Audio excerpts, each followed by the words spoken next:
আপনি একটু আগে যখন আমাকে কোলে তুলে ঘোরালেন আমি তখনই আপনার প্রেমে পড়ে গেছি। বিশ্বাস করেন আমি আমার জীবনে আপনার মতো একজন মানুষ খুঁজছিলাম এতদিন ধরে।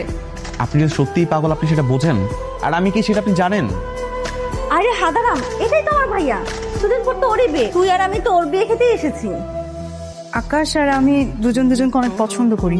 আকাশ তোমাকে পছন্দ করে? জি আন্টি, বাসায় আসার পর থেকে তো আমার দিক থেকে চোখই সরাচ্ছে না। আজকে কি করেছে জানেন? কেউ আমাকে কোলে তুলে নেচেছে। ইস, থেকে তোমার বান্ধবীকে পছন্দ করিস, ওকে কোলে তুলে নিয়ে নেচেছিস। কি তমা, এই তোর এই বান্ধবীকে কালকের মধ্যে বাসা থেকে বের করবি? আমি এতক্ষণ এটাকে আধা পাগল ভাবছি, এখন দেখি এটা পুরো পাগল। আমি কিন্তু কোনো কিছু করি না, বিশ্বাস করো। ওই মেয়েকে আমি চিনি না। আচ্ছা তো ভাইটা তো জোস কেন বলতো? মন চাচ্ছে কি এক্ষুনি ওনার রুমের মধ্যে গিয়ে ওনার বুকের মধ্যে জড়িয়ে ধরে ঘুমিয়ে থাকি। মা বাবা ভাইয়া সবাই তোর উপর রেগে আছে। এরপর তুই যদি আর কোনো ঝামেলা করিস, ভাইয়া কিন্তু তোকে সত্যি সত্যি বের করে দিবে। ভেজা চুলে আর আফটার শাওয়ার আউটফিটে তো তোমাকে চোস লাগছে আকাশ। উফ, আই লাভ ইউ। থেকে বেরো, যাও। ও মা, লজ্জা করবে কেন?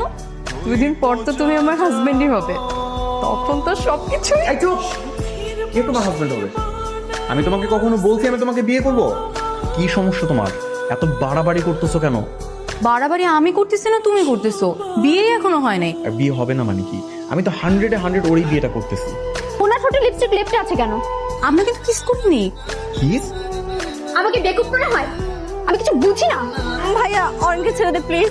তোর অরিনের কসম তোমা, ওরে বল বিথির কাছে সব সত্যি স্বীকার করে নিতে। তা না হলে আজকে কিন্তু আমি আমার হাতে নিশানা পরীক্ষা করব।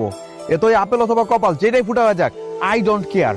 অরিন অরিন প্লিজ ভাইকে সরি বলে দে। বল বল বল। আচ্ছা আমি সরি,